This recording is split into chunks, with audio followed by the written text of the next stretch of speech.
गुन्हेगारी जगताचा जो घेतो वेध तोच खरा गुन्हे शोध. सत्याचा शोध, अन्यायावर प्रहार. आपण जोडले आहोत गुन्हे शोध न्यूज नेटवर्क सोबत. नमस्कार, मी मीनाक्षी घोडके घेऊन आली आहे आजच्या मोठ्या धक्कादायक बातम्या. विरारमध्ये बनावट नोटांचा करन्सी बॉम्ब, तब्बल 1 कोटीच्या नकली नोटांचा साठा जप्त. मुंबईत खपवण्याचा डाव होता का, मोठ्या रॅकेटचा संशय. मुंबईला लागून असलेल्या विरारमधून एक धक्कादायक आणि गंभीर बातमी समोर आली आहे. विरारमध्ये तब्बल 1 कोटी रुपयांच्या दर्शनी मूल्याच्या बनावट भारतीय चलनी नोटांचा साठा जप्त करण्यात आल्याची माहिती समोर आली आहे. 10 ऑगस्ट रोजी झालेल्या या कारवाईनंतर आता सर्वात मोठा प्रश्न उपस्थित होत आहे. या बनावट नोटा कुठे छापल्या गेल्या, विरारमध्ये त्या कोणाच्या माध्यमातून पोहोचल्या आणि या संपूर्ण नेटवर्कचा मास्टरमाइंड कोण. विरारमध्ये करण्यात आलेल्या कारवाईत मोठ्या प्रमाणात बनावट चलनी नोटा जप्त करण्यात आल्याची माहिती समोर आली आहे. या नोटांची दर्शनी किंमत सुमारे 1 कोटी रुपये असल्याची प्राथमिक वृत्त समोर आले आहे. मात्र हा केवळ बनावट नोटांचा साठा आहे की यामागे एखादे मोठे संघटित नेटवर्क कार्यरत आहे, हा तपासाचा महत्त्वाचा मुद्दा ठरणार आहे. आता तपास यंत्रणांसमोर अनेक प्रश्न उभे राहिले आहेत.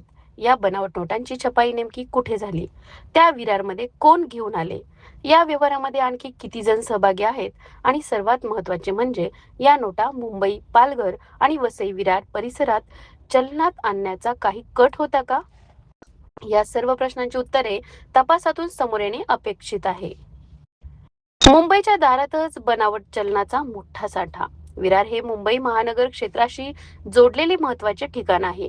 त्यामुळे मुंबईच्या अगदी जवळच एवढ्या मोठ्या प्रमाणात बनावट चलनाचा साठा सापडल्याने या प्रकरणाचे गांभीर्य आणखी वाढले आहे.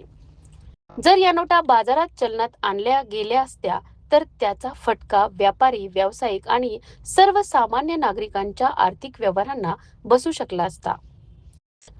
एका ठिकाणी एवढ्या मोठ्या दर्शनी मूल्याच्या बनावट नोटा सापडल्यामुळे तपास आता केवळ जप्तीपुरता मर्यादित राहणार नाही. या नोटांचा स्रोत कोणता, पुरवठा करणारे कोण, वाहतूक कोण करत होते, साठवणूक कुठे गेली जात होती आणि त्या पुढे कोणाला दिल्या जाणार होत्या, या साखळीचा तपास अत्यंत महत्त्वाचा ठरणार आहे. आता सर्वात मोठे प्रश्न, 1 कोटींच्या बनावट नोटा विरारमध्ये आल्या कुठून,